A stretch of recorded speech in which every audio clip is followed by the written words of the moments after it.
Ekainean Gabriel Aresti kultura elkartea eratu ostean, badator taula gainera Gabrielen lekua ikuskizuna. Helburu bakartzat eta nagusitzat zera duena.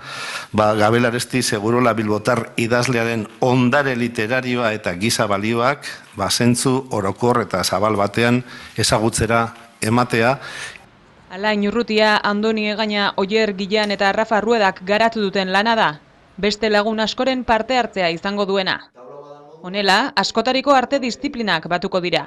Badu kontzertutik, badu bertsosaiotik, badu errezitalditik eta badu antzerkitik, baina ez da guztiz bata edo bestea, ez? Denek galdera berari erantzungo diote. Ze eragin izan du zuetako bakoitzarengan Arestik? Zer izan da zuen historian, zuen biografian Aresti? Ikuskizuna baino, prozesu guztiaren taularatzea izango dela azaldu dute. Besteak beste, Oier Gilanek ahotsa jarriko du. Rafa Ruedak 8 poema musikatuko ditu eta Andoni Egaña bertxotan arituko da. Alain Urrutia margolariak ikusentzunezkoak egin ditu oraingoan. Antzerkia ere izango da. Liburuzain heldu bat eta poeta izan nahi duen gazte baten arteko harremana kontatuko du honek. Bilak maite due Gabriel Aresti, bi pertsonaiak asko, ordan topagunia bilen artekoa hori da.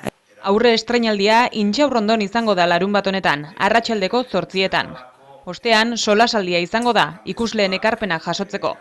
Honela, Bilbon aurrerago egingo den estreinaldirako ekitaldia biribiltzeko asmoa dute.